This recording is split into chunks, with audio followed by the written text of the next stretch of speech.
This is what it comes down to, everybody. This is going to be the game, the best-of-3 series that is going to determine one of the two teams that will today advance to the offline final at Dreamhack Valencia.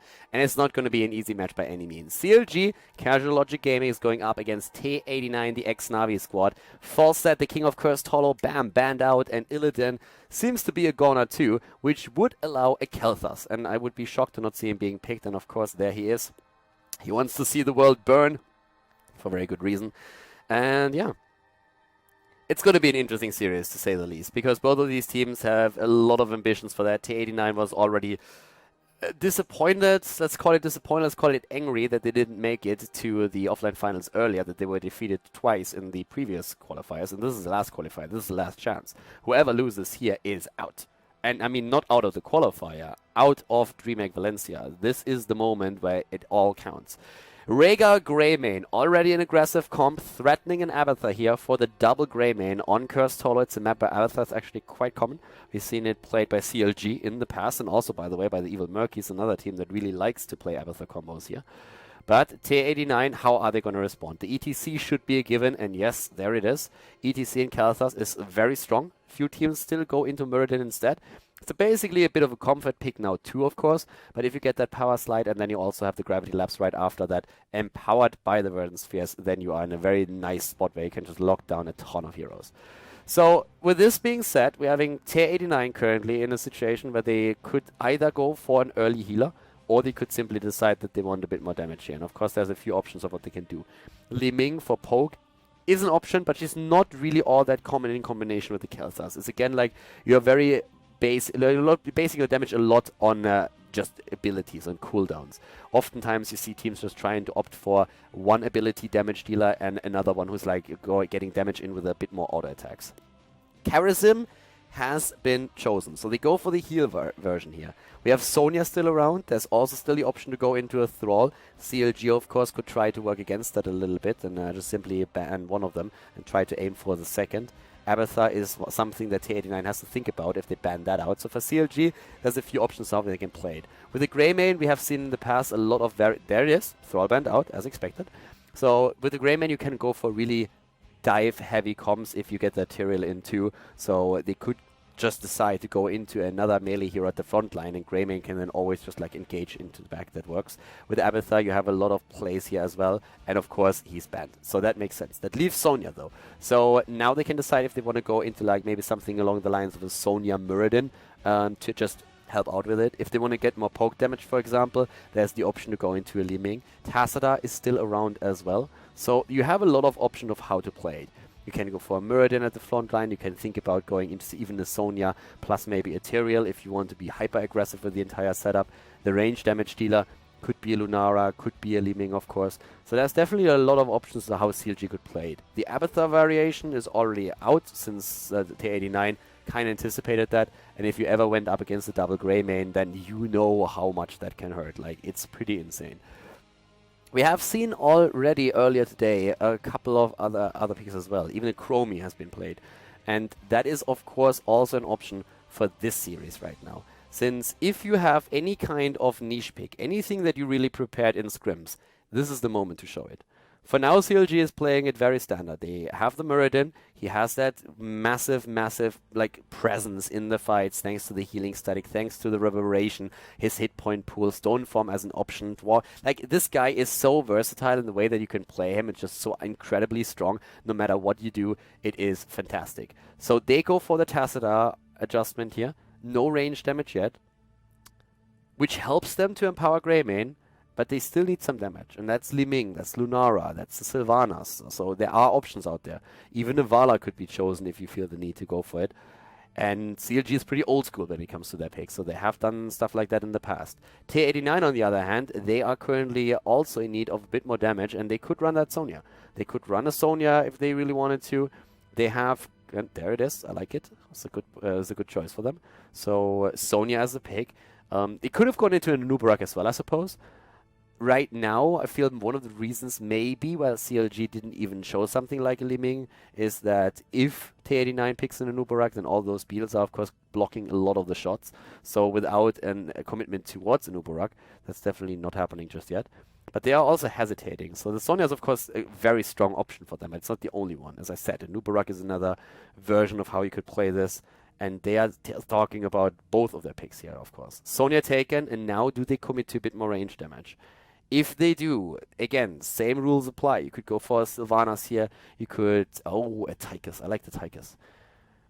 The one hero that I wouldn't have really said works for them is a Lunara, since she is just going to be attacked every single time by Greymane, and if you are not instantly ready with the palm, then she's just going to be dead. But a Tychus has a bit of an escape there, and he is actually very good at annoying people, not only with a drill, but also with that grenade. If you just throw that out to cancel tribute channels, Tychus can also put a lot of pressure onto Muradin in particular, so that would work for them.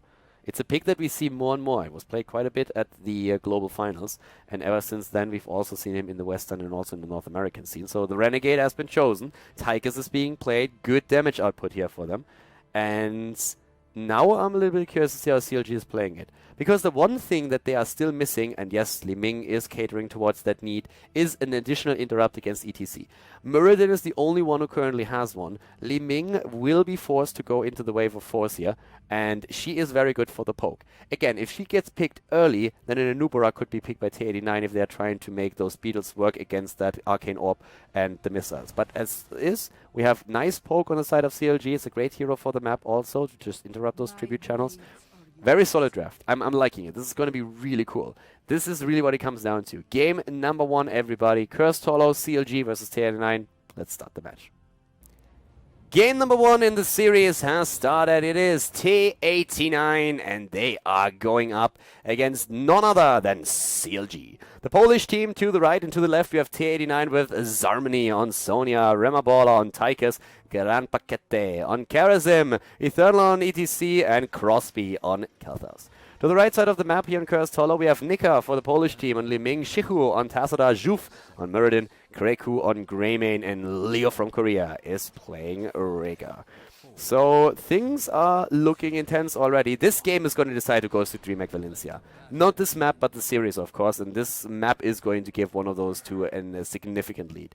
Already we're seeing Shrug It Off on the side of good old Tychus, the Renegade here.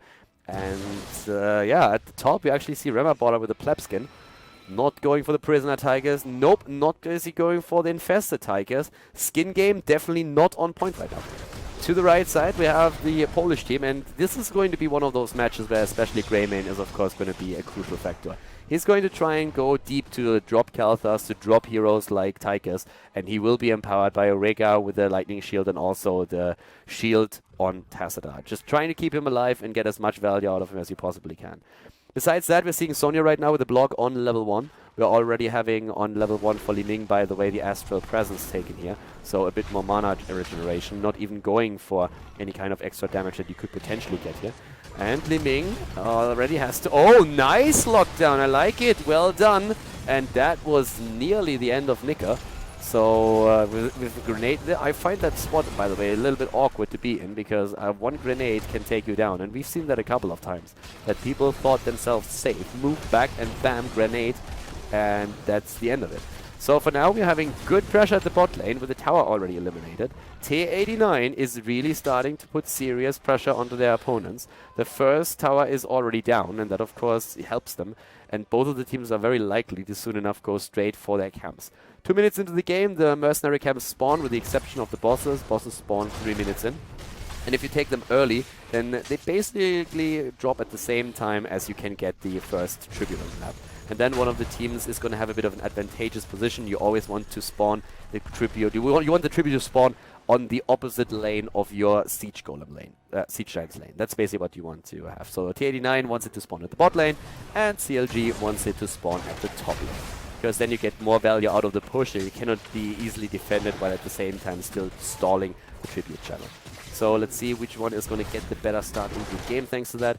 We're having Triumvirate taken on level 4, by the way. Even a Mental Acuity now on the side of Tassadar, which I find interesting.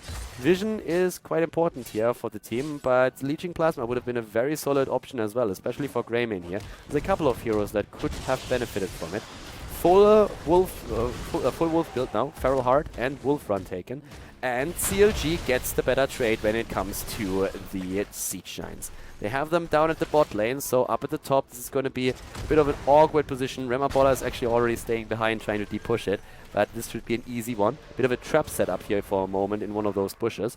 The bigger they are has been chosen against Meridian's great talent to take on level 4. We have the focus attack too. Eternal is actually trying to get it, but they are fighting a 4 versus 5 here, or at least they will, because Tychus has to de-push the bot lane, or the Siege Giants are going to eliminate all of it. He's probably going to even stay here and try to burst down a tower. So the only thing that Teh89 can do right now is try to delay for as long as possible. Gran Paquete is very deep, maybe a little bit too deep. They're blocking his path even. Zarmany is moving back, and they are attempting to interrupt again, but Shiru is already about to go through the channel.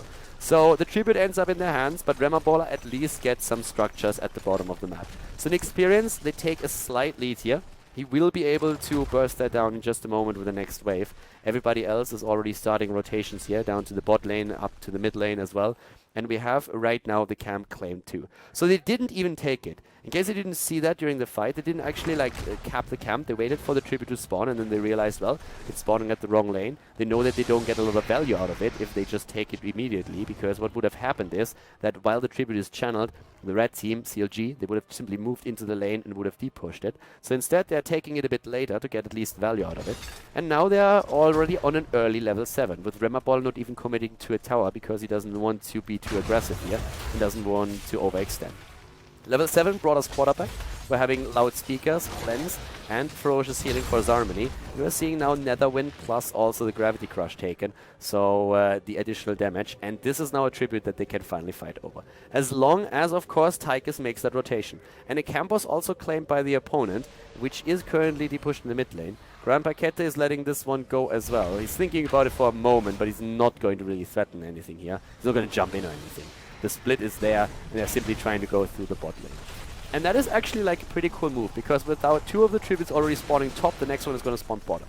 And that means that right now, with the well gone, the position for Teh89 to fight for the next tribute at the bot lane is very strong. And they need to win it if they don't want to get cursed. So that's actually like a really cool position for them to be in at this point. Seeker has been chosen, no Calamity for wave clear on the side of Liming. We're seeing Color's Embrace taken. We have the Iron Forged momentum. Quicksilver bullets to give Greymane that additional range. It makes it easier and safer for him to poke, and they can then later on also rely on the level 20 talent Hunter's Blunderbuss to do extra value shots. And even now the cleanse on Rhaegar. Yeah, Zarmany is currently trying to push them back a little bit and trying to save that fort, and he's actually doing a very solid job with it. Whereas down to the bot lane, Shiru is basically just trying to shield the fort as much as he can. But both of those should eventually fall. And as you can already tell, the teams are both attempting to go for an early level 10 to maybe get that slight lead thanks to the heroic ability. Top lane is let go. Zarmany is playing it very smart here. He's getting experience, he's not getting killed, so that's really cool for him. Tribute actually is spawning a little bit far up. They would have preferred for it to maybe spawn right over here, close enough to the well. And Tassadar is actually taken down. Now that shouldn't have happened. Zarmany did it exactly right. He just moved back at the top lane, he never was in pressure, and now they locked down Tassadar down here. We have level 10s early, 7-sided strike, that's probably what dropped him there in the end, and now up at the top, a boss attempt on the side of their opponent. CLG is trying to take the boss, and the reason for that is of course quite transparent. With a tribute at the bot lane and Tassadar dying, they just thought, well guys, at least we could get the boss for it, but now the tribute is channeled, and we're seeing the boss attempt at the bot lane. So both of the teams are going to try and get an exchange in bosses right now. And we have still 2 tributes against 1. But without laser and everything, yep, the drill even dropped for the boss. They're really trying to burst it down as fast as they can. But Gran Paquete is, of course, watching what's happening up to the top lane. And they won't be in time to contest it. We have the Wave of Force taken over Disintegrate. And I mean, it's a talent that you really have to go for. You don't have another choice if you're up against an ETC and the only other interrupt that you have is your Muradin. That's just not going to work out for you. So we have the Mosh Pit now in place and everything. We could definitely see some pretty cool team fights here. Wave of Force is a counterplay, Greymane going deep. We have bosses being de-pushed. More or less they're just like taking their camps now at the same time now though. So that is actually a cool move on the side of Teh89. The timings here are really spot on. Top lane, the camp that they're currently taking is also going to help with the defense. So that's going to be very nice for them. Zarmany, no, he's not even capping it. Okay, so he's not even capping it. He wants it to push out the lane later, so they don't have to care about that. They're actually willing to sacrifice some of the structures here, at least take structure damage, in order to get it that way. And they're going to time it again with the Tribute. I like it. Very cool move. They're capping it this time, even though it pushes the top lane and Tribute spawns top. But they have now also a camp in the mid lane, and there's huge pressure on all lanes right now. And they will be able, or should be able, to take the Tribute here. It's going to be a fight. Bot lane is, by the way, also pushing. There's a Siege Giant camp that has been taken, but the lane is very far pushed out, so it shouldn't really become an issue for quite some time here. So we're all starting to jump in again once more, as Juve is attempting to channel it through. Nice orbit by Nika. Able to kill, to get him a little bit low. There's the Storm Bolt, but the heal from Krampakete is there. Top has to be deep pushed. That's where we're currently seeing the Siege Giants. Mid lane is getting some value though, and they're still poking around.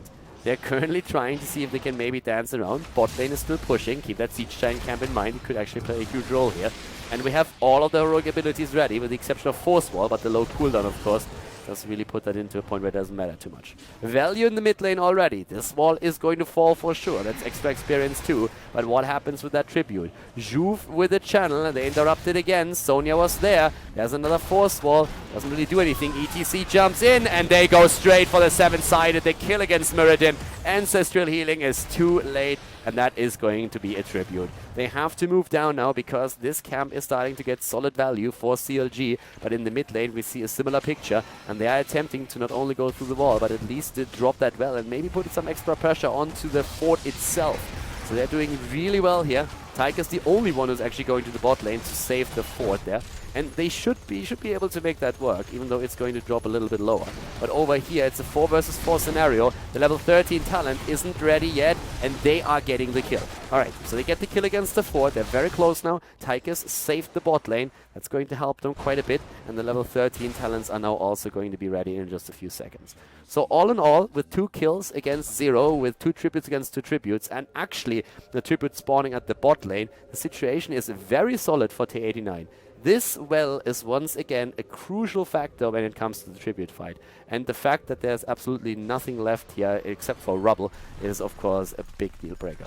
And this is one of the reasons why they're even fighting. They know that there's a well on lane and there's a talent disadvantage. So they're not going for it. They accept the curse and say, guys, we can't do anything about it. Let's screw it. The worst case is we actually start to fight for it and we lose because our opponent can just simply tap and also has the talent advantage. Let's go just back, call it a day, and deal with the curse. So that's what we do. That's the stuff on 13. We're seeing also now Pyromaniac taken, and we have the Mystical Spear, and once again the 5-man push at the bot. Muradin isn't even here, and with Muradin missing, there is the potential that they can get even more than that, but nice job on Nika, moving back in time, and Eternal doesn't get the damage in. They're playing this very cautious right now since it's 13 versus 13. Tassada with an attempt to isolate one with a Force Wall. That didn't work out for them. Glass Cannon on Li Ming. We're seeing the healing static from Muradin. He went into the Iron Forge momentum, and besides that, Rhaegar now also with the Earth Shield. Earth Shield on 13. A lot of survival talents that have been taken here. On the prowl for the chase with Greyku's Greymane. And still the slight lead in experience here for Teh89. They are level ahead right now, and we see them in a very decent spot when it comes to the structural advantage. Opening up that bot lane was very important because it means that the boss, when it's taken later, in 40 seconds for example, can go straight for the keep itself. Of course, don't forget that the wall at least was open here too, but with both towers still available, that's one of those moments that is a bit tricky. Getting even the camp right now, not tapping it by the way, they're currently trying to bait. They're currently trying to bait here. They take also the wall, as they take the camp here, so that it goes directly onto the opponent's keep, and now they're starting to make a rotation up to the top. I'm actually a bit curious to see how exactly they're going to play this here. They won't be able to go for the boss just out of nowhere. They're buying a bit more time in this case and forcing the opponent down, so that allows them to actually put some pressure onto the structures, I suppose. Question is, can they really take them down? They will be able to eliminate the well, and that alone is already a victory. The rotation is happening right now, and they are actually going for it. Wow. They are going, not quite, but it's super close. There's the Phoenix, and now someone has to stand in his range or it will start attacking the structures. So Juve is just tanking the Phoenix damage so that the fort survives, and that is, of course, putting some pressure on him. But again, the camps are being attacked, and I really like the way that Teh89 is currently playing with the camps on the map. They are doing great camp rotations. The cooldowns, or like the times on the camps, are also very well used. And they're setting up traps at the same time that Shihu for now at least detected. But that's a go for the boss. And that's something where they have to kind of fight or they have to get a boss themselves. And yeah, CLG, the Polish team, they don't want to fight here. You don't really want to do that. I mean, so far, 16, yes, it's not on the board yet, but still, that will drop soon, especially once that the fort up here is done. And Crosby is going to get that. Then all you need is that wave, and you are on level 16. So you can finally start to make a play with a talent advantage, and that could actually end up with the boss being taken. Especially since we now have Sun King's Fury, the Speed Metal, Circle of Life, and the Titan Grenade. They're not even risking it though. They're just simply going straight through the mid lane because they're saying they want to D-push first. And I'm really curious to see how they're going to play it now. ETC is still up at the top. He double checks what's happening. Of course, we see CLG in a situation in which they don't really know what's happening. Is the opponent moving down to the bottom, claiming their own boss? Are they going to try and invade again? It's very tricky. And now the perfect spawning point for the Tribute too. Down to the bot lane, we saw Nika for a moment, and just look at what's happening here.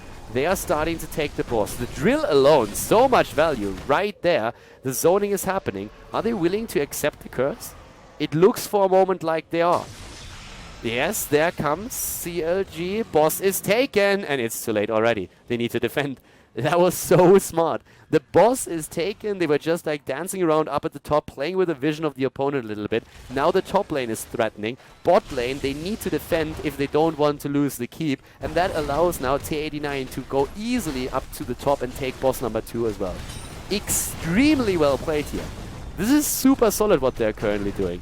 So they are putting so much pressure on all of the lanes. They have the entire map control right now. They have vision on nearly everything, and they take map after map. Look at the minimap. Not a single camp has been taken by their opponent. Every single camp is currently blue. Every single one. It is absolutely crazy. Pressure on the keep, not too much, but that was not really the intent. They can now push either with the top or the mid lane and put additional pressure on it. It's 16 versus 16 talent, so you don't want to risk anything. They played smart. It's a very, very smart game that they're playing at this point.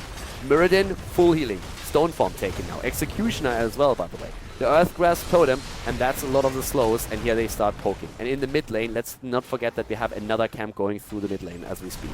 So the boss is going to go for it. The shields from Tacita, he's desperate to really try and help them out here. But they go for Muradin and the 7-sided. The isolation is strong. No chance for Rhaegar to drop the Ancestral here. The 7-sided is just way too good. Grand Paquette once again showing his skills on Karazem. And that, ladies and gentlemen, is keep number 1. And they break through the wall in the middle. They take that down too.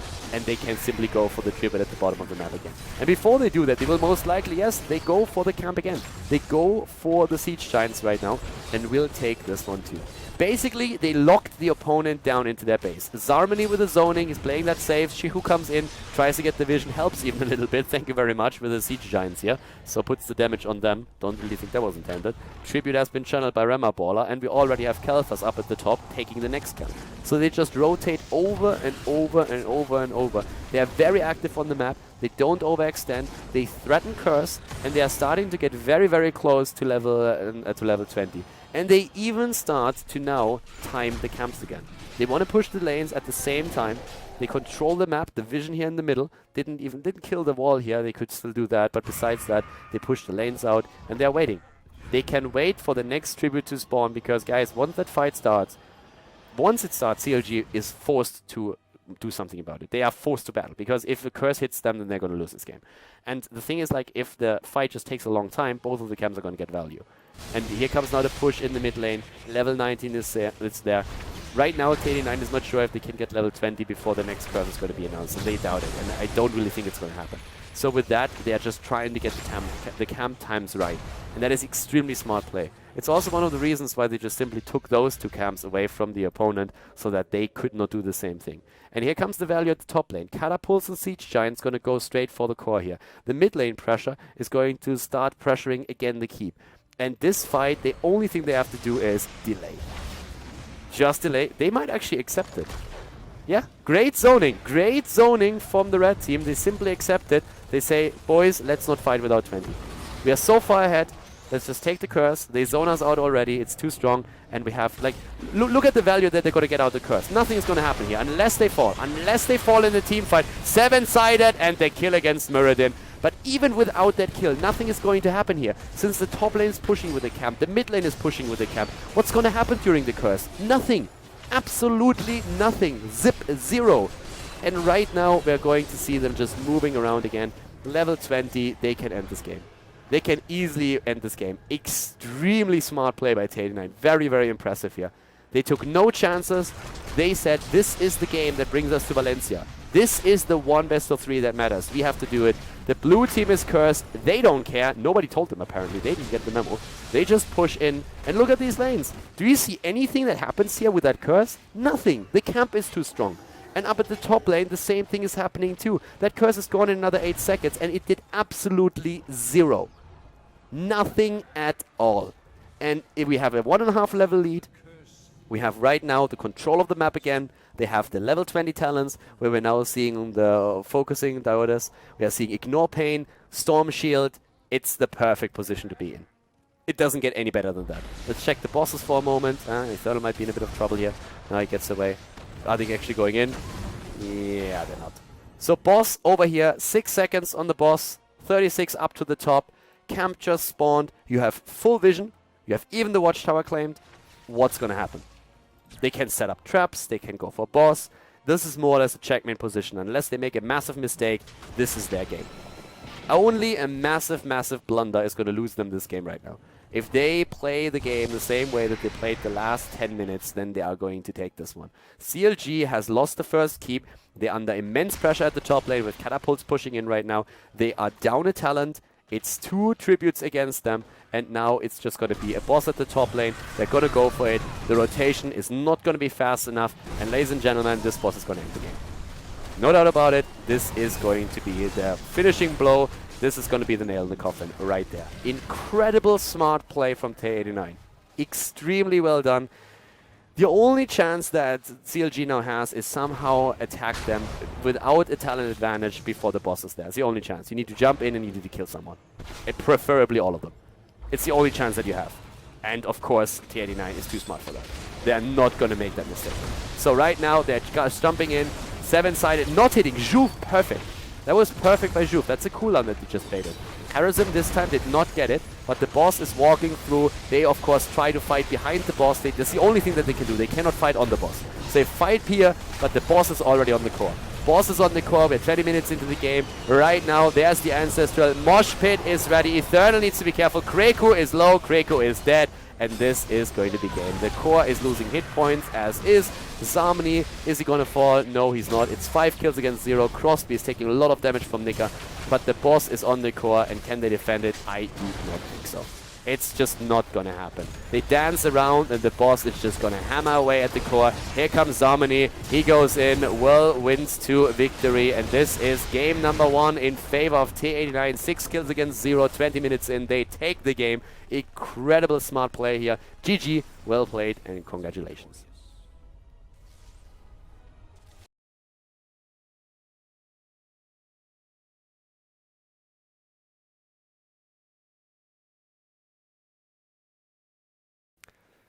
Once again, it seems like Battlefield of Eternity is going to determine the fate, potentially, of one of the teams here. CLG is down versus Teh89. It is the Polish team versus ex-NaVi. And right now, it looks like we are going to see a super early Illidan ban.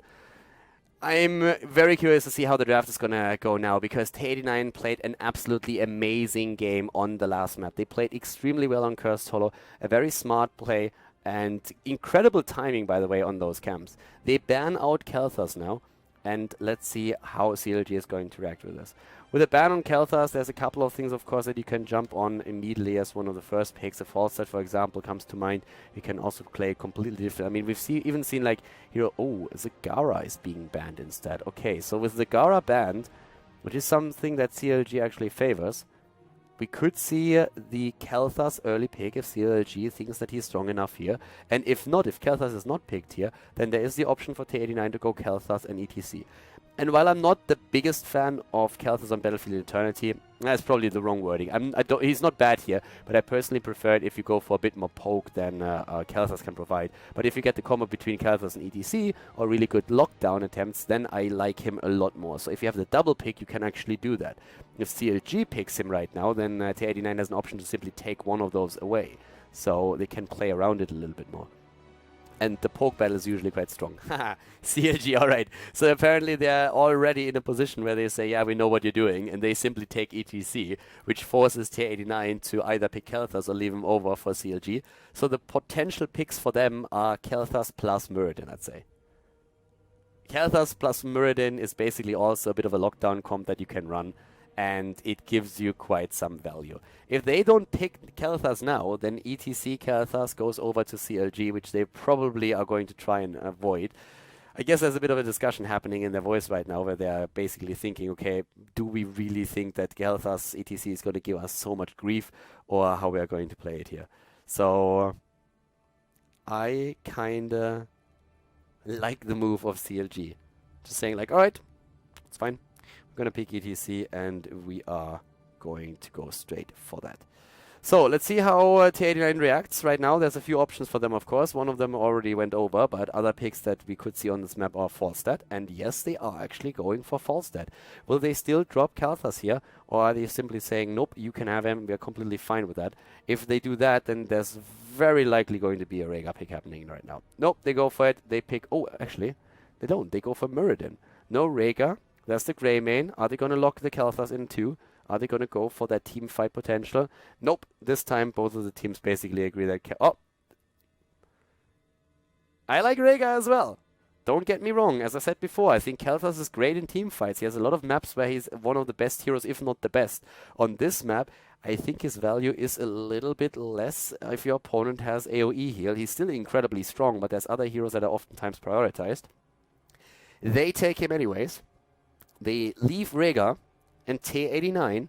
What are they going to ban now? You can limit the support pool, especially if they plan on going for Lunara. With Lunara, again, Greymane is going to become a problem. Positioning would have to be absolutely on point if you try to play Lunara here. But I think you can actually do that. If they ban a support out right now, then they will get a solid pick. But nope, they go for Thrall. They want to make sure that, first of all, sundering into Moshpit is not going to be a big problem for them. And also, it would really cater towards that very aggressive style where you try to just like push into your opponent if you have Thrall, Greymane, and ETC there. So, yep, that's quite a lot of stuns and lockdowns that would be available to them. So, Thrall is already eliminated. Sonya is, of course, still there. So, that's the thing that we need to keep in mind here. She's actually pretty good on Battlefield of Eternity. She's basically good on any map, if you're honest. You can easily put pressure onto the Immortal. So they could go for something like a Sonya Li Ming. Nope, they can't because it's banned out. Okay, CLG apparently agreeing with that assessment and saying like, nope, not going to happen. Teh89 could go Rhaegar. They can go maybe for something along the lines of Rhaegar Li Ming. You could go for Nanubarak here if you wanted to. Yes, there we have it. I like it. I like Nanubarak. It's extra CC against ETC. It allows you to dive the back line. Takes it away from CLG since they're likely to also take another frontliner. Could, for example, go into a Tyrael here if they wanted to. Can also drop a... Like, we haven't seen really a lot of Arthurs here today, but in theory it's also a possibility. And Rhaegar should still be locked down. Well, I guess not necessarily, because if you don't pick Rhaegar, you're at least going to get Karazim. So that's not too bad. I just feel that I would personally wait with my damage dealer until CLG has picked their next one. They pick Li Ming early on though, so for me, always in the back of my head, there's always the possibility to go for Lunara. But with Lunara, I would probably not try and pick her early because the problem with Lunara is that if she gets jumped, you are in for trouble. So I would have waited to see what CLG does with that, but they want to go for Li Ming anyways, so that works. And they are happy to get either Rhaegar or Karazim, one of the two, so they're fine with that. And CLG, they actually do it.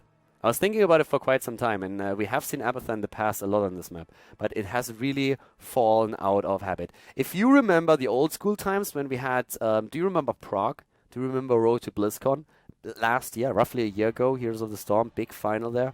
And Abathur was back then the hero on the map because of the control the Toxic Nests gave you, and the copy, and also the soak on lanes. And since then, that has really fallen completely out of the meta to play him on this map in this case. And against the Falstad, it's at a huge risk that they're running here. You have the double Greymane, and you have the Uther for ETC and for the actual Greymane. It is a risk that they run, but it has been played in the past, and I I already told you in the last draft that CLG is one of these old school teams that are oftentimes coming back to heroes or to picks that they were just really familiar with or that they like from the past. And that is something that they're currently doing right here. Abathur is going to try and get the split soak on lane. Forcer is going to try and hunt him down. And Abathur will most likely go for a nest build to make sure that they have good positioning on this. Rhaegar the choice for the heals. And it is actually a very scary draft for CLG. It's a draft that on any other map you would probably call incredibly strong. But on this map, it has fallen out of the meta a bit. But let's see how CLG can actually do with that. Teh89 currently dropping between Rhaegar and the Charism. Those were the two choices for them, and they decided in favor of Rhaegar. Helps with the heals against Khaldor. You have a burst heal as well. So, yeah. It is a cool draft. I like it. CLG has a cool draft here. Very cool one. And Teh89, I mean, so much lockdown. Anubarak, Muradin, Falstad for the Gust, trying to hunt down Abathur. Let's find out if CLG can take it and force game 3, or if Teh89 makes it a clean 2-0 win and advances to play at Dreamhack Valencia, the first European Regional Final. Guys, see you in the game. Game number 2, it's happening. We are on Battlefield of Eternity, and to the left, Teh89. They are one map win away from going straight to Dreamhack Valencia. It's Zarmani on Anubarak, Crosby on Liming, Eternal on Murden, Remabola on Falstad, and we see Gran Paquete on Rhaegar. To the right side of the map, it's the Polish team, Napierdalai. They're trying to make it happen. 2 wins in a row, that's what they need. Shihu on Abathur. We're seeing Nika on Kelthas, Juf on ETC, Leo from Korea on Uther, and Kreko is rocking the Greymane. This is the game that could decide the fate of CLG. If they drop out here, that would be a disaster for them. Anubarak at the front line with the Dampen Magic on full commitment to the perfect Storm. The Storm Bolt built with a Sledgehammer already for Muradin. We're seeing Gathering Storm. We have the Nest built with the Envenom Nest taken on level 1 as expected for Abathur. He's going to try and just make sure that there's mines everywhere on the map.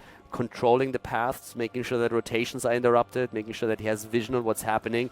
Map control, that's what it's about. Old school style against a tough opponent. It's something they used a year ago. That's when Abathur was extremely popular on the map.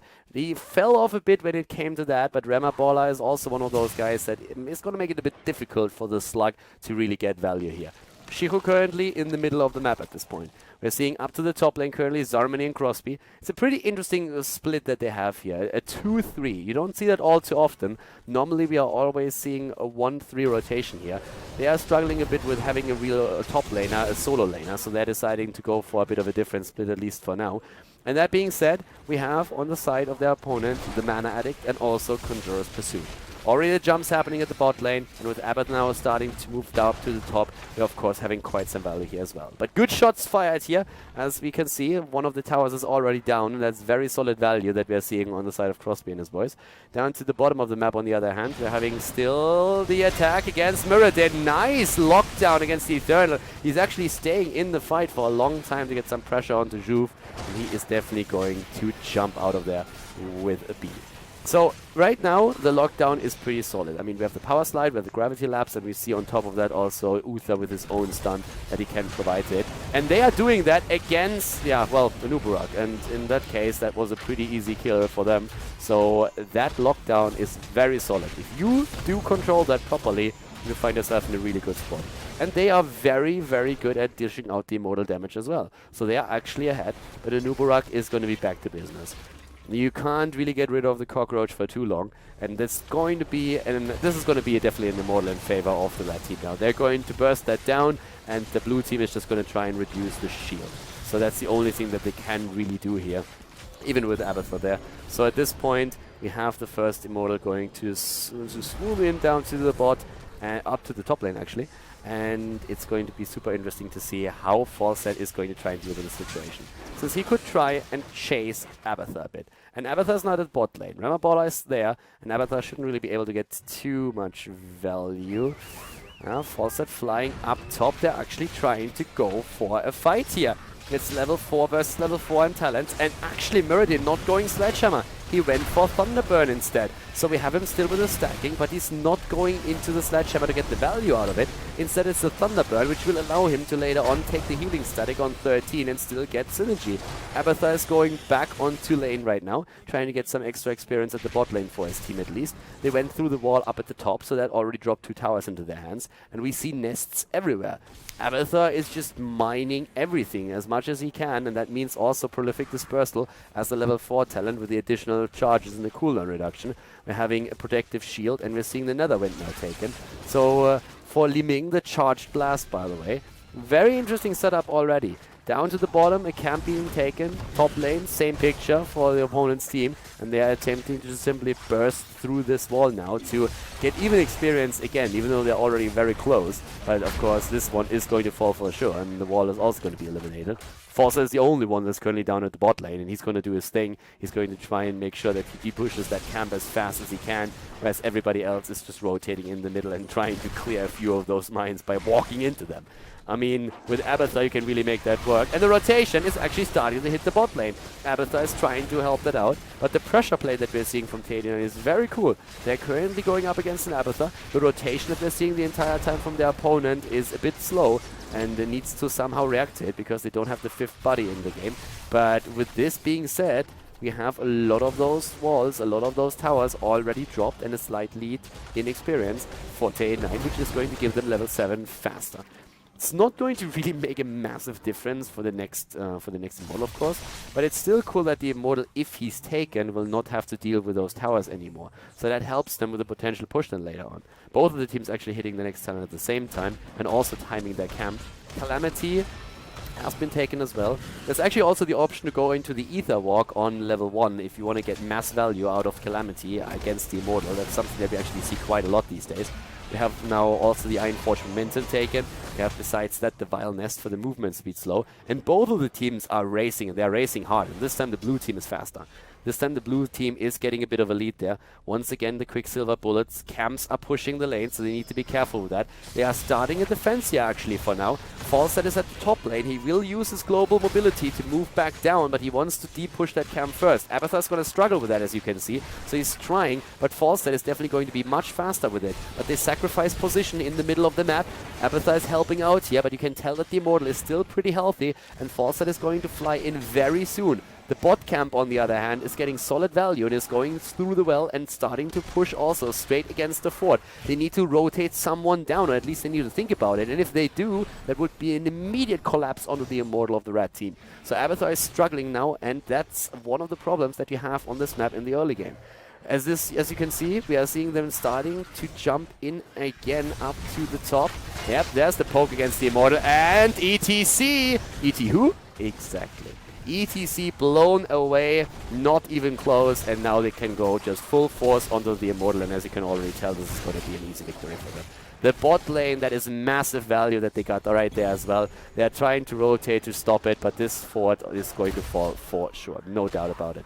The top lane, on the other hand, that's also going to get pretty much wrecked, because as you can see here, the towers are done as well. And yeah, Teh89 is taking the lead again. Very convincing as well. Very convincing at this point. The Immortal is going to get value at the top. Without level 10, Abathur can't use the copy. And that's one of the problems that you have with Abathur on this map and any other, that early on in the game, before the heroic abilities are available, you always have only 4 buddies in the game itself. But he's trying to soak at the bot lane now. He's getting the split soak experience, as we're seeing a 5-man push at the top. Ramabola should probably start to fly down very soon, but they're trying to get some extra value out of the Immortal right now. But they will fly down, and there it is. Starting to go for the fly, so that he can at least soak the wave here. Abathur has to retreat, and they're simply letting the Immortal be. He's going to push through, going to try and put some extra pressure onto the towers, but it's not really of any consequence. And they have a free fort at the bot lane that they can now take if they just rotate faster, and that's what they do. So as level 10 is being hit, Teh89 has taken down 2 forts, and they will also be able... Now, you can, for example, not push with those heroes up at the top lane, because the first thing that would happen is that these guys are going straight for the wall, and they do it regardless. They do it anyways, because they realize they can. They have level 10, we're seeing them with a Locust Swarm. They are really capitalizing on their advantage at this point.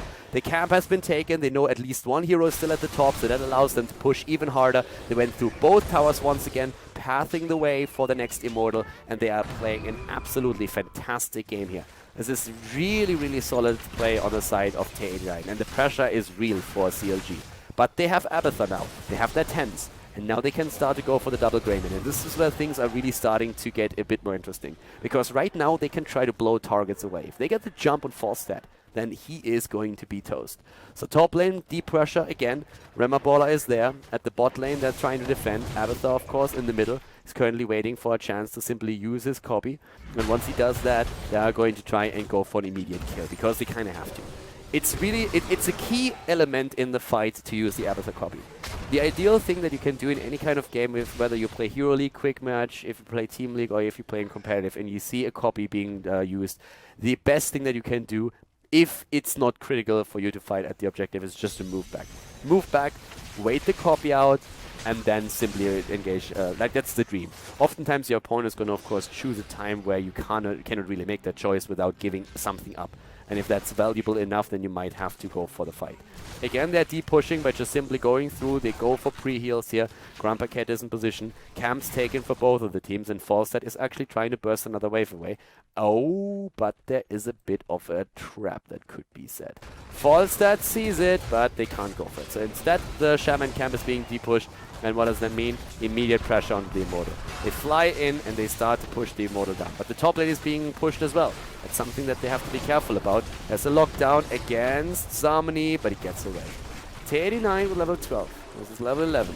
Falstad could go to the top, and there's Greymane starting to move in. Double Greymane is there. They're going for the they're immediately going for the fight. They have to do something, yeah. But already the attack as Double Greymane starts to push in, but the Immortal is being pressured and the copy is down. The copy is down, Phoenix is being used, Eternal is jumping out just to be on the safe side. Falstad is at the top right now, trying to make sure that that Shaman Camp is not going to pressure through. His level 13 would be great for them, but they don't have that yet. So right now they're just going for the halftime show. And it is the red team that has a lead. CLG is currently in a position where they might be able to claim the Immortal for themselves, but the top lane has been deep pushed. Remaballer, they lost the fort, but they can now start to fly in. If Remaballer goes for it, copy is down for another 20 seconds. That's a bit of a time frame that they have here before Abathur can use it again, and they're going to try and make the best of it. But it looks like they're actually aiming for 13. They're not going for the wave at the top lane. Instead, we're seeing Rhaegar at the bottom of the map trying to get experience. Nice zoning by Eternal, making sure that there's no rotation towards Rhaegar possible anymore. And as soon as they have a level 13, they will have an edge and they will try and force a fight here. But the copy on Abathur is back up, so they can go for the copy again. And there it is. The double Greymane is ready. And we have now also the 13s in play. They're jumping onto Crosby, and this is what I've been talking about earlier. The Divine Shield is out to save Greymane. They're trying to just blast everyone away, but double Greymane against Li Ming, that's a dead mage right there. They might get the kill against ETC now, though the Immortal is helping out. That was perfect. The Immortal helps them out with another lockdown, and now Nika is about to fall too. Nika is down, Leo might also die, and he does. And that is going to be another Immortal for them. At least it should be. Well played. Li Ming falling early on because of the double Greymane, but right now they are in the perfect spot. Damage output in this game, Li Ming with 12,000k, Abathur with massive hero damage, not only thanks to the fact that he can use the Greymane copy, but at the same time it's also, of course, all those nests that were tanked the entire time. Down here, a bit of a battle happening as Kraken was trying to at least get rid of a few of those hit points of the Immortal to reduce the shield, but overall, there's of course very little that they can do. This Immortal is going to end up in the hands of Teh89 once again, and it is going to push. It's going to push hard.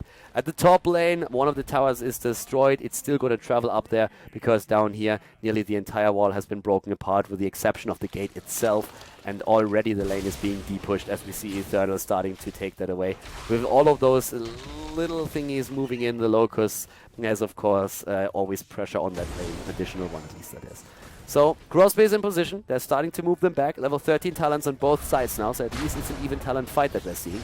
But with this, we're seeing the Soma Transference, a bit of a focus for Greymane support. Unfettered Assault is now taken, and we're seeing Pyromaniac, plus even a Spell Shield for Uther, since he's afraid of that living poke. And they are starting to move in hard. They want to go for the keep ideally. There's the Mosh Pit with the ants, with the Divine Shield, but only hitting one, and this time the heal is there. Grand Paquette hits the heal. Shihu might still get the kill, but no, he does not. The heal is ready. The Immortal already through there, trying to go for Leo once again. Eternal jumps in. They isolate Kalthas. Down he goes. Greku is also being attacked. Jumps in, jumps out, but this is looking very, very bad now for CLG. Teh89 with the first keep already taken apart. 20 seconds on Khaldor. The copy down for another 30. The Immortal is going straight for the core. They might be able to end if they get another kill, and they do. Greymane is down, and this is it. Juve is also falling. Leo, they don't follow him even anymore. They go for the core, and this, ladies and gentlemen, is Teh89 qualifying for Dreamhack Valencia, the first European Regional Final in the fall season. 7 kills against 2, a 13-minute game as Teh89 is victorious and takes down their opponent and advances to the offline final. GG, well played, congratulations.